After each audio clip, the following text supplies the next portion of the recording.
Hi students, 12th standard accountancy chapter 5 admission of partnerல இன்னைக்கு நம்ம என்ன ஃபோக்கஸ் பண்ண போறோம்னா adjustment of goodwill. adjustment of goodwill பாத்தீங்கன்னா illustrationல 6 சம் இருக்கு, எக்ஸசைஸ்ல 6 சம் இருக்கு, அப்புறம் மொத்தமா 12 சம்ஸ் இருக்கு. ஸோ இப்போ 12 சம்ஸ் நம்ம போடணும்னா ஃபர்ஸ்ட் அட்ஜஸ்ட்மெண்ட் ஆஃப் குட்வில்னா என்ன இன்ட்ரோடக்ஷன் வீடியோ தான் இன்னைக்கு நான் போட போறேன். ஓகேங்களா? இதுல பாத்தீங்கன்னாக்க பார்ட்னர்ஷிப் ஃபார்ம்ல already existing partners A and பிங்கிற ஒரு பாஸ்ட் 10 இயர்ஸா பார்ட்னர்ஷிப் ஃபார்ம் ரன் பண்ணிட்டு இருக்காங்க. அவங்க என்ன பண்றாங்க, இப்போ புது பார்ட்னரை அப்பாயிண்ட் பண்றாங்க, நியூ பார்ட்னரை ஃபார்ம்ல அப்பாயிண்ட் பண்ணலாம் அப்படின்னு முடிவு எடுக்கிறாங்க. அப்போ நியூ பார்ட்னர் ஃபார்முக்குள்ள அப்பாயிண்ட் பண்றாங்கன்னா அன்னைக்கு டேட்டுக்கு எக்ஸிஸ்டிங் பார்ட்னர்ஸ் 5 முக்கியமான அட்ஜஸ்ட்மெண்ட்டை கண்டிப்பா ஃபாலோ பண்ணியே ஆகணும்.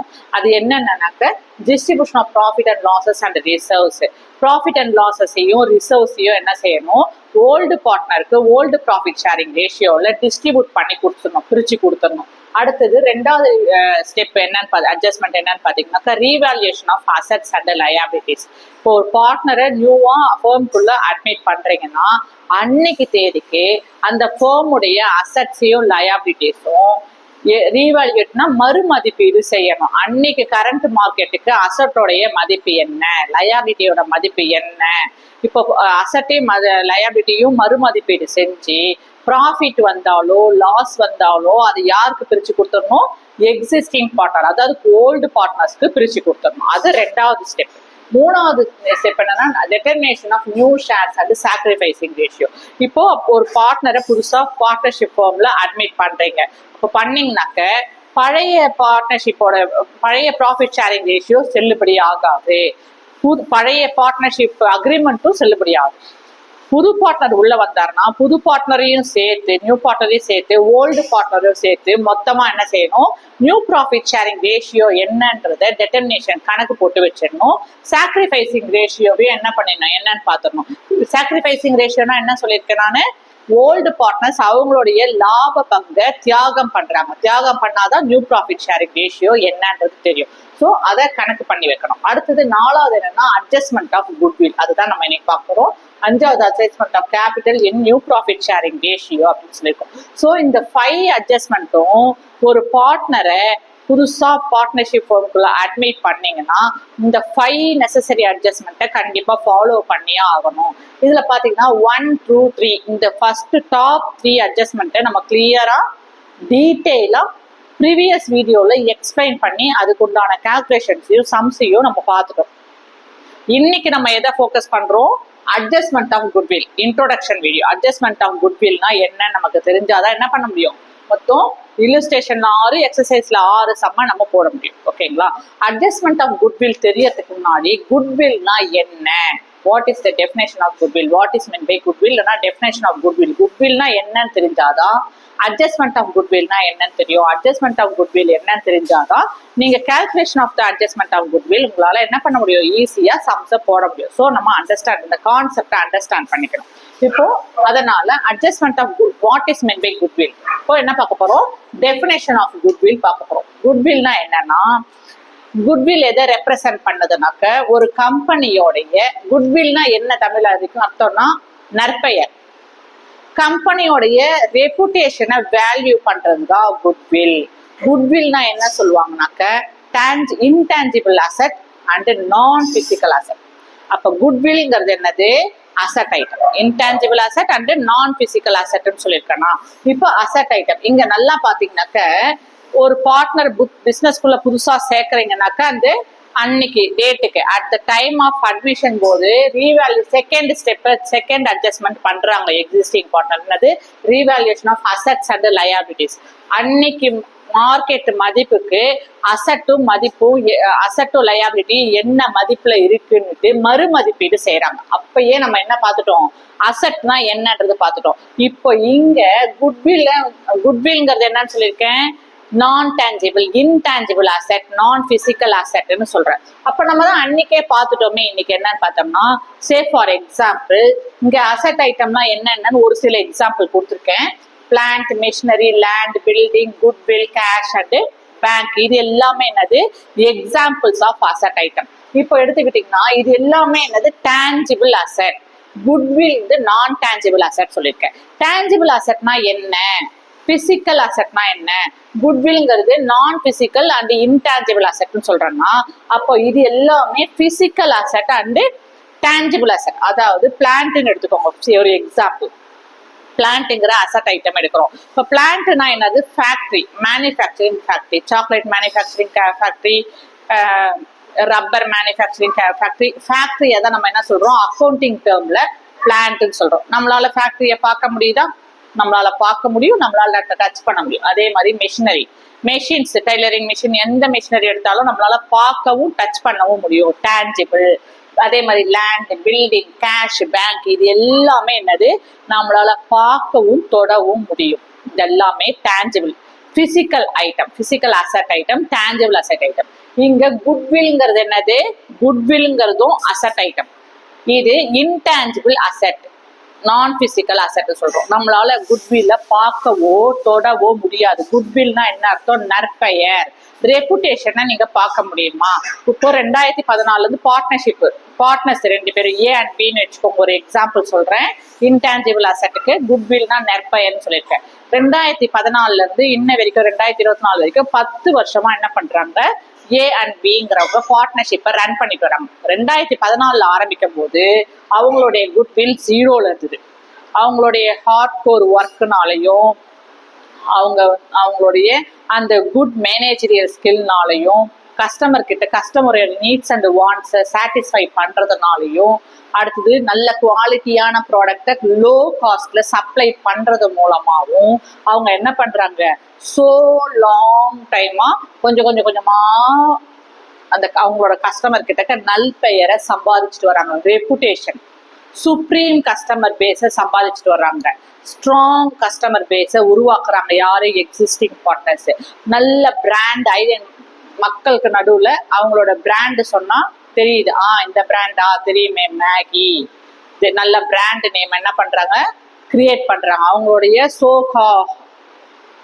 சோகால்டு ஒர்க்னால, ஹார்ட் ஒர்க்னால அவங்க என்ன பண்றாங்க, லேபிள் பண்றாங்க. இது எல்லாத்தையும் ரெப்புடேஷன்ஸ், கஸ்டமர் கிட்ட ஸ்ட்ராங் ரிலேஷன்ஷிப், பிராண்ட் நேம் ஸ்ட்ராங்கா, குட் பிராண்ட் நேம் வருது, நல்ல ரெப்புடேஷன் கிடையாது, சொசைட்டில நல்ல மதிப்பு எடுக்கிறாங்க. நற்மதிப்பு, குட்வில்ங்கிறது என்னது, நற்மதிப்பு, நற்பெயர். ஓகேங்களா.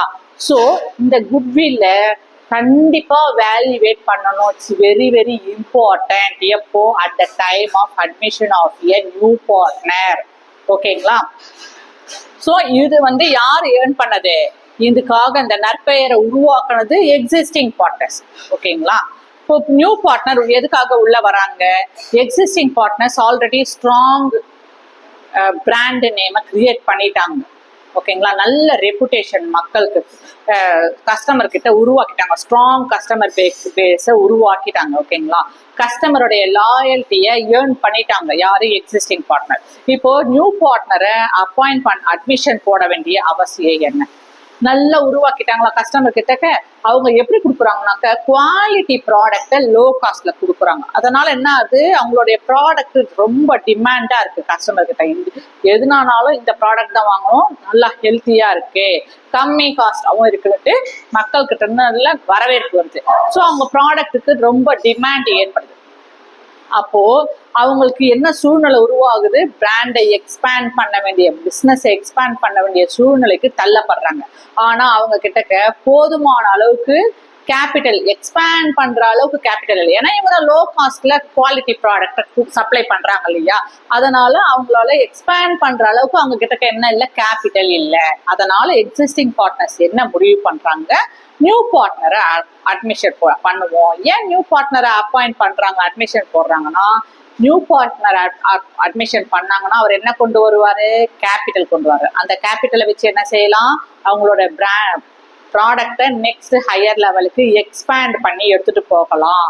ஸோ அதனால என்ன பண்றாங்க, எக்ஸிஸ்டிங் பார்ட்னர்ஸ் 2 பேரோ 5 பேரோ பழைய கூட்டாளிகள் என்ன செய்யறாங்க, புது கூட்டாளிய அட்மிஷன் போடலான்றாங்க. அப்ப அட்மிஷன் பண்ணும்போது என்ன பண்ணணும், அவர் என்ன கொண்டு வர்றாரு, கேபிட்டல் கொண்டு வர்றாரு. இன்னொன்னு, எக்ஸிஸ்டிங் பார்ட்னருடைய அந்த பார்ட்னர்ஷிப் ஃபார்ம் நல்ல லொகேஷன்ல, மார்க்கெட்டிங் பிளேஸ்ல இருக்கு.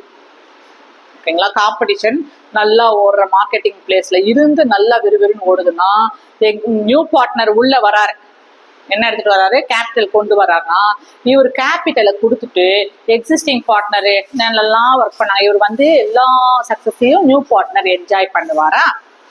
ஆல்ரெடி எங்க இருக்கு பிசினஸ் பார்ட்னர்ஷிப் ஃபார்ம், நல்ல ஒரு பீக்கான இடத்துல குட் லொகேஷன்ல பார்ட்னர்ஷிப் ஃபார்ம் இருக்கு. இது நியூ பார்ட்னருக்கு ஆடட் அட்வான்டேஜ். இன்னொன்னு, நியூ பார்ட்னர் உள்ள வந்தாருன்னா அவர் எதுக்காகவும் ஃபைட் பண்ணி கஸ்டமரோடைய பேஸை உருவாக்கணும், ரொம்ப ஹார்ட் ஒர்க் பண்ணி ஃபைட் பண்ணி ஒரு கஸ்டமர் பேஸை உருவாக்கணுன்ற அவசியம் எதுவுமே இல்லை. ஏன்னா என்ன பண்ணிட்டாங்க, ஆல்ரெடி எக்ஸிஸ்டிங் பார்ட்னர்ஸ் ஸ்ட்ராங்கா கஸ்டமர் ரிலேஷனை கிரியேட் பண்ணிட்டாங்க, நல்ல பிராண்ட் நேமை கிரியேட் பண்ணிட்டாங்க. நியூ பார்ட்னர் வந்தாரா, கேபிட்டலை கொடுத்தாரா, எல்லாத்தையும் என்ஜாய் பண்ணலாம். சக்சஸ், பிசினஸோட சக்சஸ் என்ஜாய் பண்ணலாம். இவரு சம்பாதிக்காது எக்ஸிஸ்டிங் பார்ட்னர்ஸ் லேபிள் பண்ண பிராண்ட் நேம் நியூ பார்ட்னர் என்ன பண்ணலாம், கேபிட்டலை கான்ட்ரிபியூட் பண்ணி என்ஜாய் பண்ணலாம். ஓகேங்களா? அடுத்தது, நியூ எக்ஸிஸ்டிங் பார்ட்னர் ஏர்ன் பண்ண லேபர் பண்ண எல்லா ஹார்ட் ஒர்க்கையும் நியூ பார்ட்னர் உள்ள வராரு, கேபிட்டலை கொடுக்குறாரு, எல்லாமே என்ஜாய் பண்ணலாம். எல்லா பெனிஃபிட்ஸையும் யார் என்ஜாய் பண்ணா, நியூ பார்ட்னர் என்ஜாய் பண்ண முடியும். ஓகேங்களா? எந்த விதமான கஷ்டமும் பண்ண, எந்த ஃபைட்டுமே பண்ண வேண்டாம்.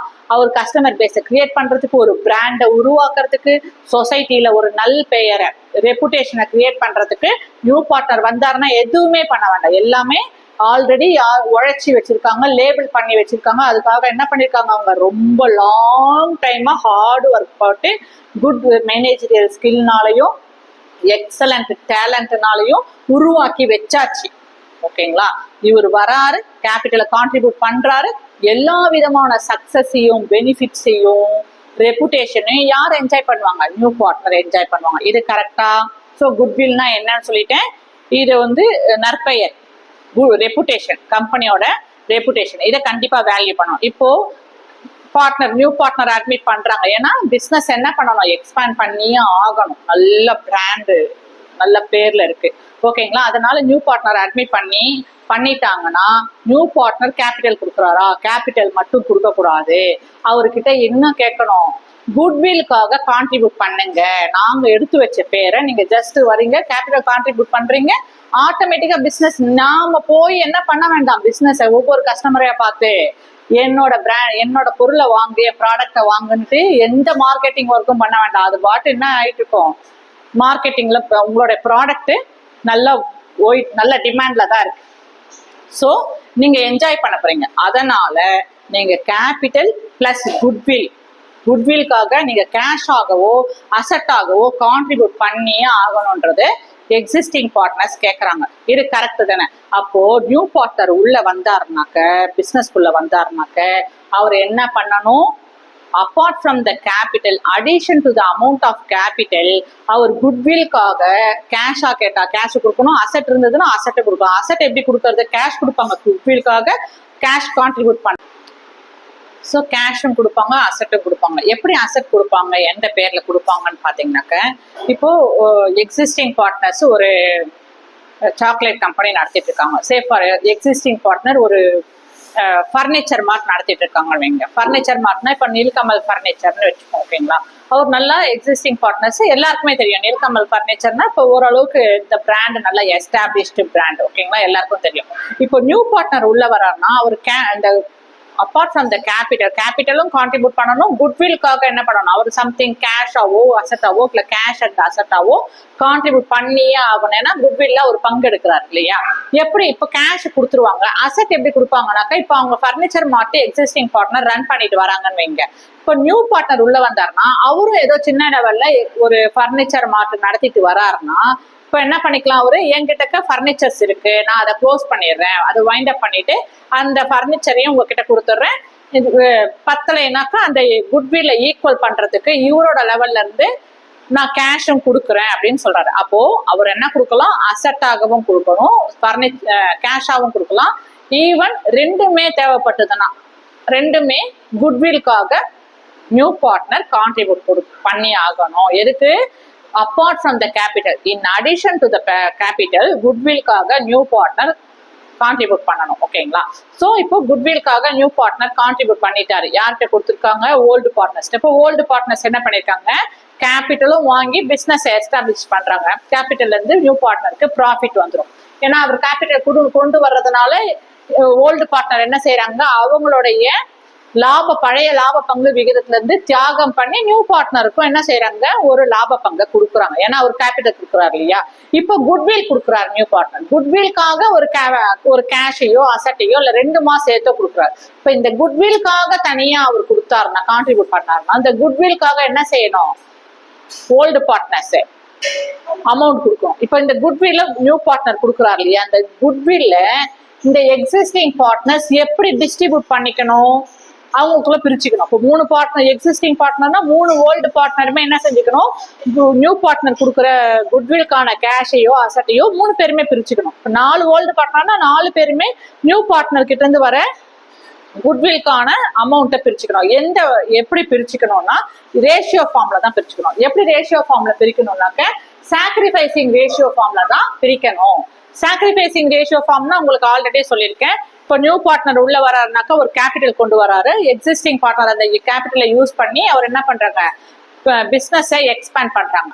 அப்போ நியூ பார்ட்னர் கேபிட்டல் கான்ட்ரிபியூட் பண்றதுனால ஓல்டு பார்ட்னர்ஸ் என்ன செய்யணும், ஆல்ரெடி அவங்க ஷேர்ஸை ஈக்குவலா ப்ராஃபிட்டை ஈக்குவலா பிரிச்சுக்கிட்டாங்கனாக்கா என்ன செய்யணும், அவங்களுடைய லாப பங்கு விகிதத்தை குறைச்சிக்கிட்டு சாக்ரிஃபைஸ் பண்ணி தியாகம் பண்ணி நியூ பார்ட்னருக்கு என்ன கொடுக்கணும், நியூ ப்ராஃபிட் ஷேரிங் ரேஷியோ கொடுக்கணும்னு சொல்லியிருக்கோம். இப்போ நியூ பார்ட்னர் குட்வில்காக கேஷோ அசட்டோ கொடுக்குறாரு இல்லையா. இப்போ அவர் கொடுத்தாருன்னா இந்த ஓல்டு பார்ட்னர் ரிசீவ் பண்ணிக்கிறாங்க. அவங்க எப்படி அவங்களுக்குள்ளார அந்த கேஷையோ அசட்டையோ அந்த குட்வில்கான மதிப்பை எப்படி அவங்களுக்குள்ள பிரிச்சுப்பாங்க அப்படின்னு பாத்தீங்கன்னா சாக்ரிஃபைசிங் ரேஷியோல பிரிச்சுப்பாங்க. இப்போ சாக்ரிஃபைசிங் ரேஷியோனா என்ன அர்த்தம், சே ஃபார் எக்ஸாம்பிள் எக்ஸிஸ்டிங் பார்ட்னர்ஸ் ஈக்குவலா அவங்களுடைய லாப பங்கு விகிதத்தை பிரிச்சுட்டாங்க வைங்களேன். இப்போ நியூ பார்ட்னர் உள்ள வராரு, அவரு சாக்ரிஃபைசிங் ரேஷியோல எப்படி பிரிச்சுக்கிறாங்கன்னாக்கா அதே 1/2 தான் பிரிச்சுக்கணும். அவங்க எப்படி லாப பங்கு விகிதத்தை பிரிச்சுக்கிறாங்க, சாக்ரிஃபைசிங் ரேஷியோல தான் பிரிச்சுக்கணும் அப்படின்றது தான். ஓகேங்களா. இப்போ உங்களுக்கு குட்வில்னா என்னன்னு சொல்லிட்டேன், டெஃபினேஷன் ஆஃப் குட்வில் சொல்லியிருக்கேன். அப்புறம் எதனால நியூ பார்ட்னர் உள்ள வராருன்றத எக்ஸ்பிளைன் பண்ணியிருக்கேன். நியூ பார்ட்னர் உள்ள வந்தாருனாக்கா குட்வில்க்கு எப்படி கொடுக்கணும், குட்வில்லோட வேல்யூவை எப்படி மதிப்பிடணும், அது எப்படி குட்வில்க்கு அவங்க கேஷாவோ அசட்டாவோ கொடுக்கணும்ன்றது சொல்லியிருக்கேன். அப்படி new partner குட்வில்காக Kesho அசட்டோ கொடுத்தாக்க existing partner எப்படி அவங்களுக்குள்ள டிஸ்ட்ரிபியூட் பண்ணிக்கணும்ன்றதையும் சொல்லியிருக்கேன். எப்படி பிரிச்சுக்கணும், ஷேர் சாக்ரிஃபைசிங் ரேஷியோல தான் பிரிச்சுக்கணும்ன்றத சொல்லியிருக்கேன். ஸோ நான் இப்போ உங்களுக்கு கான்செப்ட் ஆஃப் த குட்வில் புரிஞ்சிருக்கும்னு நினைக்கிறேன். Thank you, take care. ஏதாவது கமெண்ட் இருந்ததுன்னா பாஸ் பண்ணுங்க, சப்ஸ்கிரைப் பண்ணுங்க. Thank you, take care.